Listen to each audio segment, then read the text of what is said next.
Hello বন্ধুরা, welcome back to my channel Sonali simple life. তোমরা সবাই কেমন আছো? আশা করি তোমরা সবাই খুব ভালো আছো, আর আমিও ভালো আছি। তো চলে এসেছি অনেক দিন পরে তোমাদের সাথে আমার কিছু ভিডিও শেয়ার করতে। এই যে চিংড়ি মাছগুলো দেখছি, চিংড়ি মাছগুলো লবণ হলুদ দিয়ে ভালো করে ম্যারিনেট করে রেখে দিয়েছি। রেখে দিয়ে তারপরে তোমাদের সাথে শেয়ার করেছি। এখানে কড়াইটাও তেল দিয়ে দিয়েছি, কড়াইয়ে প্রচণ্ড পরিমাণে গরম হয়ে গেছে। তারপরে দিয়ে দিলাম মাছটা খুব লাল লাল করে ভেজে নিতে নিতে তোমাদের সাথে কিছু গল্প শেয়ার করি। তো বন্ধুরা, এতদিন থেকে আমি ভিডিও শেয়ার করতে পারিনি তোমাদের সাথে কিছু প্রবলেমের কারণে। তো তোমরা আমাকে ভুলে যেও না, অবশ্যই মনে রেখো আর আমার পাশে থেকো, আমিও তোমাদের পাশে থাকবো। আবার শুরু করছি নতুন ভিডিওর সাথে। তো কেউ তোমরা ভুলে যেও না বন্ধুরা। আমিও মানে কি বলবো, অনেক চাপে থেকে যাই, ওই জন্য ভিডিও দিতে পারি না। তো যাই হোক, তারপরে তোমরা সবাই কেমন আছো, ঠান্ডা কেমন কাটছে অবশ্যই কমেন্ট করে বলো আমাকে। আমিও মানে কমেন্টে আশায় থাকবো। তো এখানে দেখতে পাচ্ছ চিংড়ি মাছগুলো ভালো করে মানে লাল লাল করে ভেজে নিয়েছি। আর একটু ভাজলে মাছগুলো হয়ে যাবে। তো তোমরা দেখতে থাকো পুরো ভিডিওটা।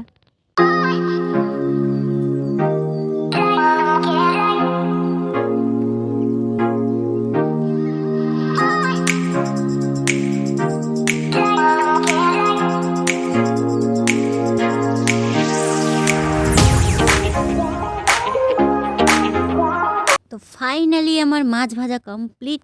এবার মাছগুলোকে নামিয়ে নিয়েছি, ভালো করে লাল লাল করে ভেজে নিয়েছি। আর এবার যেই তেলে আমি মাছটা ভেজেছি সেই তেলে আমি আবার কিছুটা আর এক্সট্রা করে তেল দিয়ে দিয়েছি। দিয়ে এবার কড়াইয়ের তেলটা একটু গরম হতে হতে এর মধ্যে দিয়ে দেব পাঁচফোড়ন, তেজপাতা। তো তোমরা দেখতে থাকো, বুঝতেই পারবে।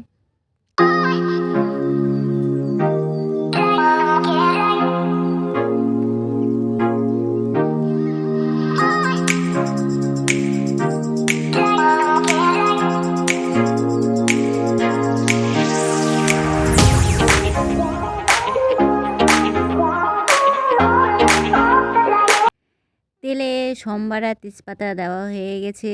তারপরে দিয়ে দিয়েছি কাঁচা পেঁয়াজ। এবার পেঁয়াজটাকে ভালো করে লাল লাল করে ভেজে নেওয়ার পালা।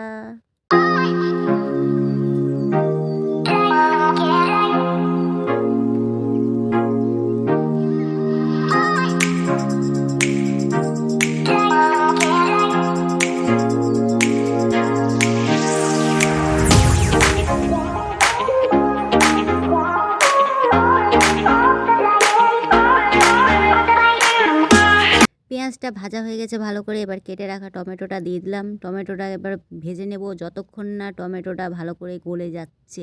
তেলেই ভালো করে ভাজতে ভাজতে গলিয়ে নিতে হবে টমেটোটা, তাহলে টমেটোর কাঁচা গন্ধটা থাকবে না। তো চলো ভেজে নিই টমেটোটা ভালো করে। এই দেখো টমেটো আমার ভাজা হয়ে গেছে। টমেটো বললাম না একবারে ভাজতে ভাজতে গলিয়ে দেবো। যা গলে গেছে টমেটো, এবার আমার মশলাটা দিয়ে দেওয়ার পালা। এর মধ্যে বাটা আছে তোমার জিরে বাটা, আদা বাটা, রসুন, লঙ্কা, পেঁয়াজ সব বেটে রেখেছি। এটা দিয়ে দিলাম। দিয়ে এবার ভালো করে নেড়ে চেড়ে কষিয়ে নিতে হবে আমাকে মশলাটাকে, যতক্ষণ না তেল ছেড়ে দিচ্ছে আর কালারটা যতক্ষণ না চেঞ্জ হয়ে যাচ্ছে। তো মশলাটা আমি কষাতে থাকি, তোমরা দেখতে থাকো ভিডিওটা। এবার দিয়ে দেব লবণ, পরিমাণ মতো লবণ দিয়ে দিলাম। দিয়ে দেবো হলুদ, যতটা পরিমাণে লাগে ততটা পরিমাণে হলুদ লবণ দিয়ে দিলাম। দেওয়ার পরে ভালো করে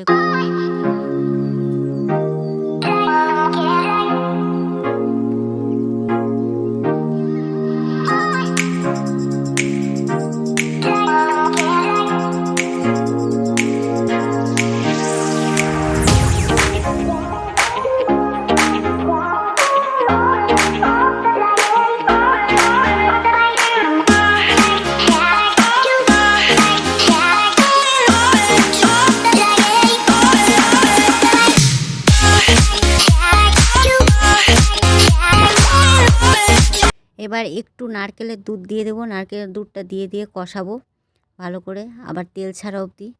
তো কষে নিই, চলো দেখতে থাকো ভিডিওটা।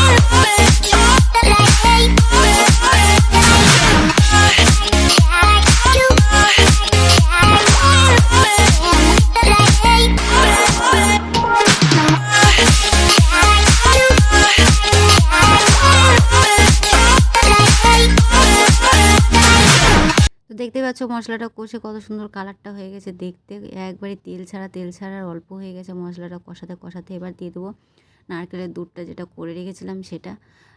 এরপরে একটু বাটি ধোয়া জলটা দিয়ে দেবো, দিয়ে ব্যাস এবার ভালো করে করে নেব, মিশিয়ে নেব দুধটাকে দিয়ে মিশিয়ে এবার কিছুক্ষণ ফুটতে দেবো। তারপরে দিয়ে দেবো মাছটা, জাল ওঠা পর্যন্ত ওয়েট করতে হবে।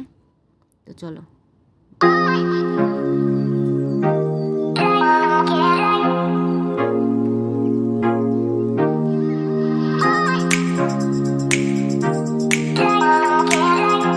ফাইনালি ঝোলে জাল উঠে গেছে। এবার ভাজা চিংড়ি মাছগুলো দিয়ে দিলাম। পুরো ভিডিওটা তোমরা দেখতে থাকো বন্ধুরা লাস্ট পর্যন্ত, আশা করি ভালো লাগবে।